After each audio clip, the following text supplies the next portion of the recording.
हम लोग class 12 model set part 1 यानी कि ऑब्जेक्टिव जो कि जेक के द्वारा जारी किया गया मॉडल सेट है। तो इसमें हम लोग क्वेश्चन नंबर 1 से लेकर 10 तक एक वीडियो में देखे हैं, फिर 11 से लेकर 20 तक दूसरा वीडियो में। आज हम लोग तीसरा वीडियो बनाने वाले हैं जिसमें 21 से लेकर 30 क्वेश्चन करेंगे।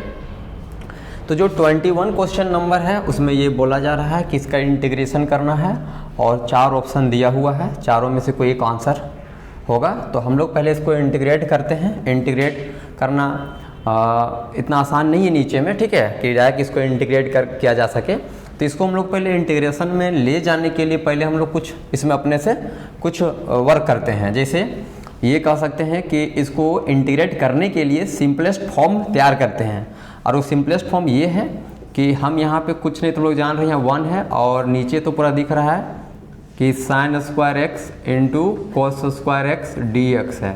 अब हम लोग ट्रिग्नोमेट्री का एक फॉर्मूला है, उसमें ये जानते हैं कि 1 को हम लोग लिख सकते हैं इतना कि sine square x plus cos square x. ये ट्रिग्नोमेट्री का फॉर्मूला है जिसका वैल्यू 1 होता है, यानी 1 के जगह पे हम लोग sine square x plus cos square x लिख रहे हैं।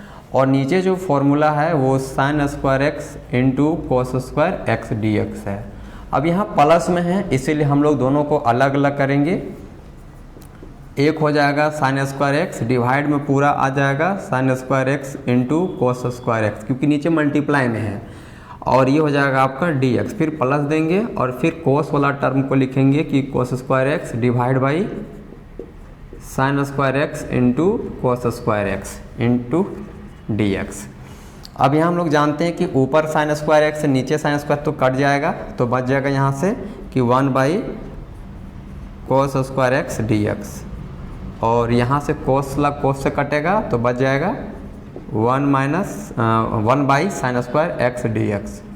अब 1 बाई जो कोस होता है उसका फॉर्मूला होता है सेक, तो हम लोग इसको लिख सकते हैं sec square x D x plus, और इसको अगर ऊपर ले जाएंगे तो बन जाएगा ये cosec square x D x.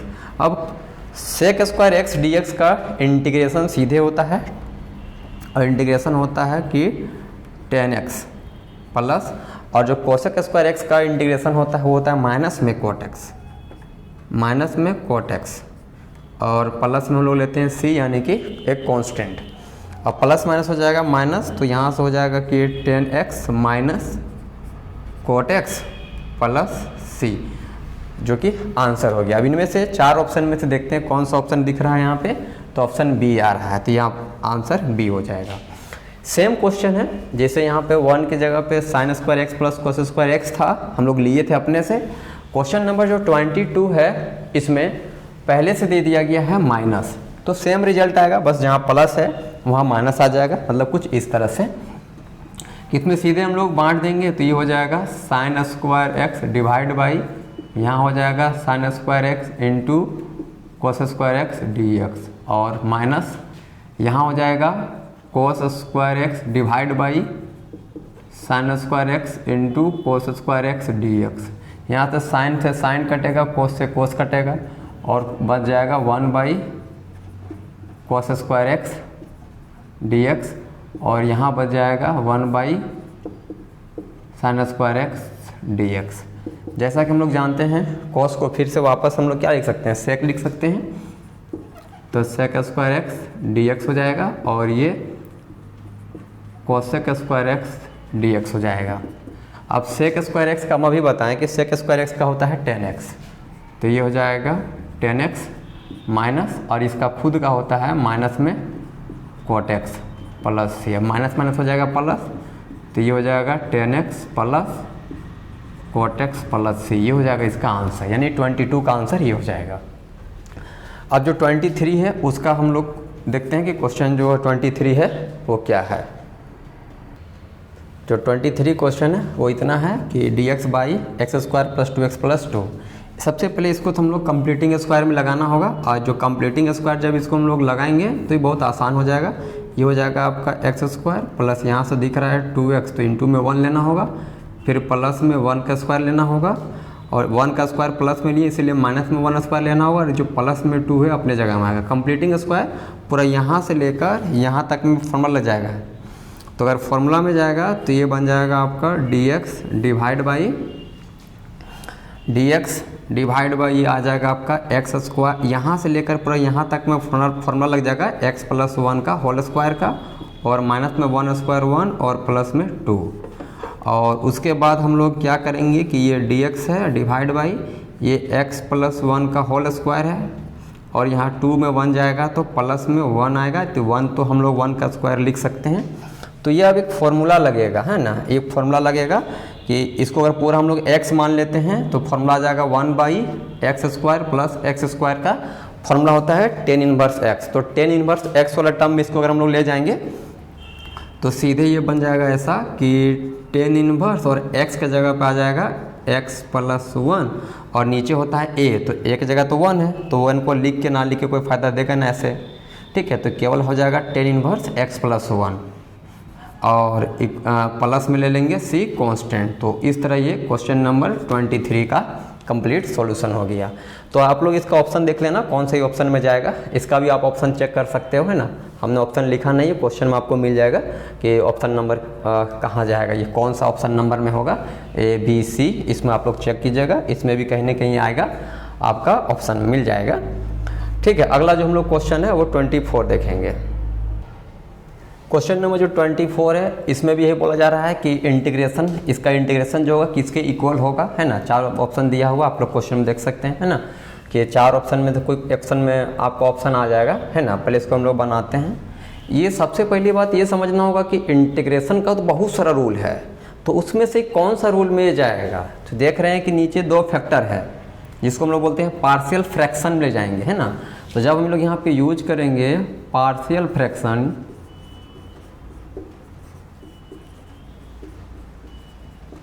तो ये जो टर्म है कुछ ऐसे बन जाएगा x divide by x minus 1, और यहाँ हो जाएगा x माइनस 2, और 2 कांस्टेंट लेते हैं, a के नीचे इस फैक्टर को x माइनस 1 को प्लस b के नीचे इस फैक्टर को x माइनस 2 को। अब हम लोग क्या करेंगे, नीचे दोनों का एलसीएम लेंगे, तो एलसीएम में यहाँ जाएगा x माइनस 1 और यहाँ हो जाएगा x माइनस 2, a के साथ x माइनस 2 को मल्टीप्लाई करेंगे, मतलब एलसीएम ले रहे हैं, और यहाँ इसके साथ 1, इधर हो जाएगा आपका x minus 1 into x minus 2, ये इसके साथ कैंसिल हो जाएगा, तो x बराबर आ जाएगा a into x minus 2 plus b into x minus 1। अब यहाँ हम लोग लेट कर लेते हैं कि अगर x का वैल्यू को अगर 2 मान लेते हैं तो ये तो ऑटोमेटिक समाप्त हो जाएगा, क्योंकि 2 माइनस 2 तो 0 कंप्लीट ख़त्म। तो इधर बचेगा x जगह में 2, यहाँ पे पुट करेंगे b, और यहाँ x जगह में 2 माइनस 1, यानी कि 2 में 1 गया तो 1, यानी b, यानी हम यहाँ ये कह सकते हैं कि b का वैल्यू निकला 2। फिर उसी तरह हम लोग लेट कर लेंगे कि x का वैल्यू लेट कर लेते हैं यहाँ पे 1, ताकि 1 माइनस 1 ये 0 होकर कंप्लीट ख़त्म हो जाएगा। तो इधर बचेगा x की जगह पे 1 बराबर a, और यहाँ हो जाएगा 1 माइनस 2, यानी इधर से मिलेगा माइनस में 1, तो माइनस 1 को मल्टीप्लाई करेंगे a से तो माइनस a, इधर 1, यानी हम ये कह सकते हैं कि a बराबर निकला माइनस में 1। अब हम ये b का वैल्यू और a का वैल्यू हम लोग इसमें इस इक्वेशन में पुट कर देते हैं। जैसे हम इसमें पुट करेंगे ये टर्म बन जाएगा ऐसे x by x minus 1 into x minus 2, इधर हो जाएगा आपका a बाई, तो a की जगह माइनस में 1 है, divide by x minus 1 plus, और जो b का वैल्यू है 2 है, तो यहाँ जाएगा 2 डिवाइड बाई एक्स माइनस 2। अगर हम दोनों तरफ इंटीग्रेशन लगा देंगे तो इधर हो जाएगा इंटीग्रेशन dx, इधर भी dx और इधर भी dx। ये पूरा का पूरा मेरा इंटीग्रेशन i के बराबर है। अब इसका माइनस तो बाहर होगा, और 1 बाई, समझिए 1 माइनस एक्स है, ये 1 बाई एक्स के तौर पे देखेंगे, तो 1 बाई एक्स जो होता है उसका इंटीग्रेशन हो जाता है log x। तो हम यहाँ कर लेंगे log x माइनस 1, फिर बीच में आया प्लस 2 को बाहर करेंगे, तो फिर से log आएगा x माइनस 2 और प्लस में c। ये प्लस वाला टर्म पहले लिख लेते हैं, तो हो जाएगा 2 log x माइनस 2, और माइनस वाला टर्म को बाद में लिखते हैं log x minus 1 plus c। अब ऐसा कर लेते हैं कि ये जो 2 है इसको ऊपर ले जाएंगे यहाँ पे। इस रूल के आधार पे एक ऐसा रूल होता है कि n अगर log x है तो उसको हम लोग log x पर पावर n लिख सकते हैं। तो जो 2 होगा वो x माइनस 2 का स्क्वायर बन जाएगा, तो यहाँ बन जाएगा log x माइनस 2 का स्क्वायर माइनस में log x minus 1 plus c। अब log का ही फॉर्मूला होता है log a minus log b का फॉर्मूला हो जाता है कि log ऊपर हो जाता है a वाला और नीचे हो जाता है b वाला टर्म और प्लस में है c। ये हो गया आपका आंसर, यही हो गया आपका आंसर। मतलब इसका जो इंटीग्रेशन होगा वो इसके बराबर होगा। आप लोग चेक करके बताना कि ये ऑप्शन कौन सा नंबर में जाएगा, ठीक है, क्योंकि ये सही कैलकुलेशन हो रहा है। अगला जो क्वेश्चन नंबर है वो हमारा 25 है। तो जो 25 क्वेश्चन है उसको हम लोग राइट करते हैं कि क्वेश्चन नंबर 25 क्या। क्वेश्चन नंबर जो 25 है वो ये किया जा रहा है कि इंटीग्रेट करना है इसका वैल्यू को। तो लिमिट जो दिया हुआ है 1 से √3 है और ऊपर में dx है, नीचे 1 प्लस एक्स स्क्वायर है।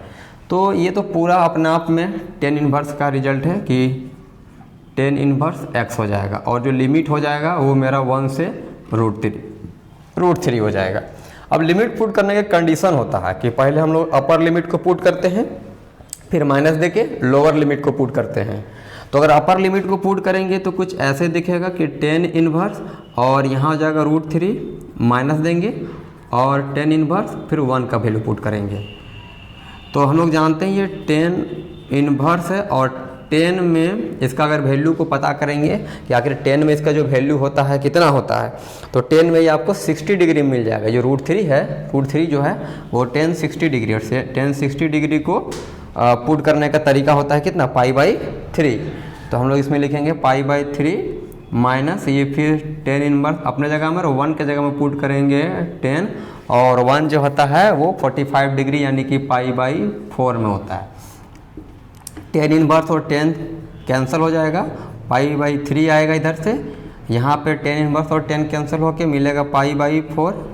अगर हम लोग एलसीएम लेंगे 3 और 4 का तो आएगा 12, तो यहाँ से हो जाएगा 4π और यहाँ से आएगा 3π, और इसको सॉल्व करेंगे तो 4 में 3 जाएगा तो पाई आएगा, और इस तरह करके π/12 इसका आंसर आ गया।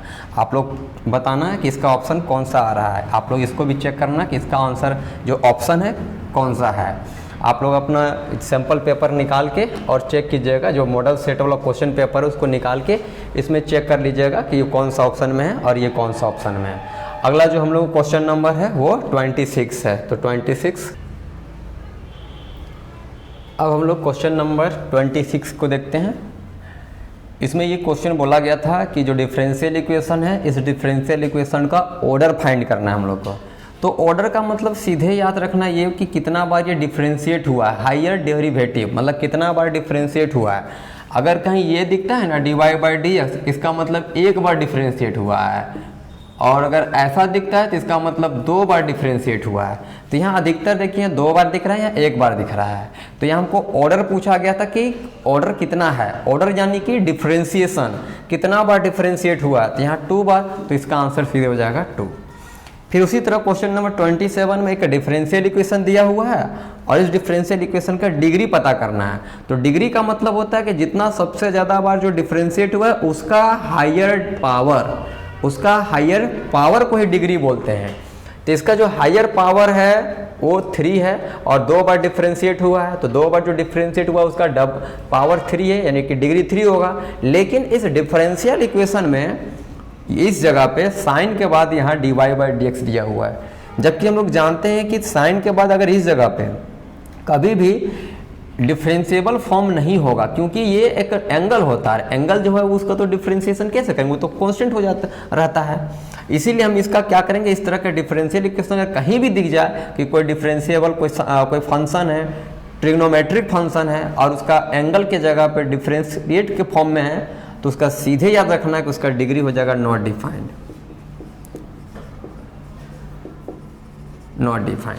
अब क्वेश्चन नंबर जो 28 है, इसमें ये बोला जा रहा है कि सॉल्व द डिफरेंशियल इक्वेशन। इस डिफरेंशियल इक्वेशन को सॉल्व करना है। तो सॉल्व करने के लिए हम लोग क्या करेंगे, dx को पहले उधर भेजेंगे, तो ये बन जाएगा dy = e⁻x dx। फिर दोनों तरफ इंटीग्रेशन लगाएंगे तो इंटीग्रेशन हो जाएगा dy इक्वल टू इंटीग्रेशन हो जाएगा e पर पावर x dx। उसके बाद ये इंटीग्रेशन और डिफरेंशिएशन कैंसिल होगा तो y बराबर हो जाएगा e पर पावर x, क्योंकि e पर पावर x का इंटीग्रेशन e पर पावर x ही होता है, लेकिन प्लस में क्या करेंगे हम लोग c ले लेंगे। तो ये हो गया हम लोग का आंसर। आप लोग कमेंट करके बताना है कि इसका 28 का ऑप्शन कौन सा है, 27 का ऑप्शन कौन सा है, 26 का ऑप्शन क्या है। ऑप्शन आप लोग बताना है चेक करके। अगला जो क्वेश्चन है वो 29 है। 29 भी बहुत आसान सवाल है। इसमें बोला जा रहा है कि अगर कोई वेक्टर एक है ना, और वो वेक्टर आपका दिया हुआ है 2i प्लस जे प्लस माइनस के, और वेक्टर बी दिया हुआ है माइनस में i प्लस 3j माइनस में 4k है। i है प्लस है 3j है माइनस में 4k है। अब वेक्टर a भी दिया हुआ है, वेक्टर b भी दिया हुआ है, और हम लोग को वेक्टर a और b का मैग्नीट्यूड निकालने के लिए बोला गया है। तो मैग्नीट्यूड कैसे निकालेंगे हम लोग? तो सबसे पहले क्या करते हैं, दोनों वेक्टर को ऐड करते हैं। जो vector a plus vector b है, तो अगर ऐड करेंगे तो 2i और 1i बन जाएगा 3i, प्लस 1j और 3j बन जाएगा 4j, प्लस माइनस में k और माइनस में 4k बन जाएगा माइनस में 5k। ये हो गया हमारा ऐड, कि दो वेक्टर का ऐड हो गया। अब हमको क्या करना है, यही दो वेक्टर का ऐड का मैग्नीट्यूड निकालना है। और मैग्नीट्यूड निकालने का मतलब होता है जो भी कंपोनेंट है x i j के साथ उसका नंबर का स्क्वायर कर लेते हैं और अंडर रूट कर देते हैं। ऐसे x square plus y square plus z square. तो अगर यहाँ देखेंगे तो 3 का स्क्वायर होगा 9, 4 का स्क्वायर होगा 16 और 5 का स्क्वायर हो जाएगा 25।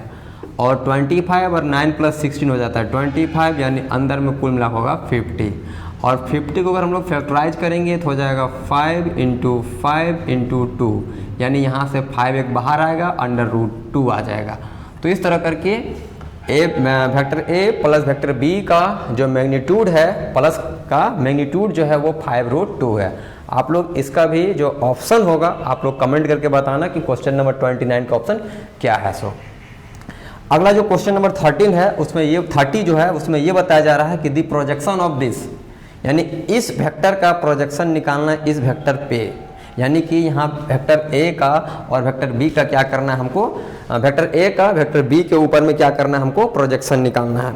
तो प्रोजेक्शन फाइंड करने का बहुत आसान तरीका होता है कि हम लोग क्या करते हैं, इस प्रोजेक्शन निकालने का फॉर्मूला होता है ना। प्रोजेक्शन अगर हम लोग कभी निकालने के लिए बोला जाए b का, तो हम लोग का बहुत आसान होता है। जिसका प्रोजेक्शन निकालना होता है, जिस पर प्रोजेक्शन निकालना होता है उसका मैग्नीट्यूड को नीचे लेते हैं और a डॉट b वेक्टर करते हैं। तो इस फॉर्मूला में हम लोग ला के पुट करेंगे। सबसे पहले हम लोग क्या क्या चाहिए उसको देख लीजिए। दोनों का मल्टीप्लाई चाहिए, तो हम लोग पहले क्या कर लेते हैं, दोनों का मल्टीप्लाई कर लेते हैं, वेक्टर a का डॉट वेक्टर b के साथ।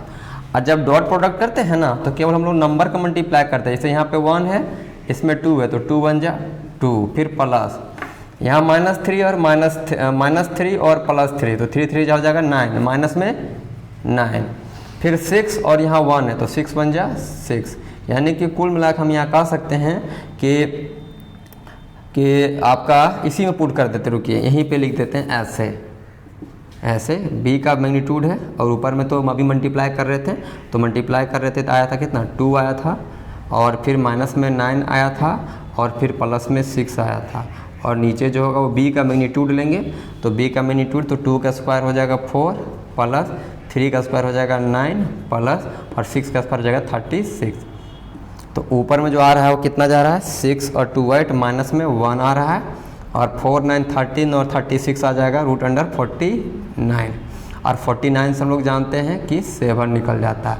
तो इस तरह करके इसका 30 का जो आंसर आया है माइनस में 1/7 आया है।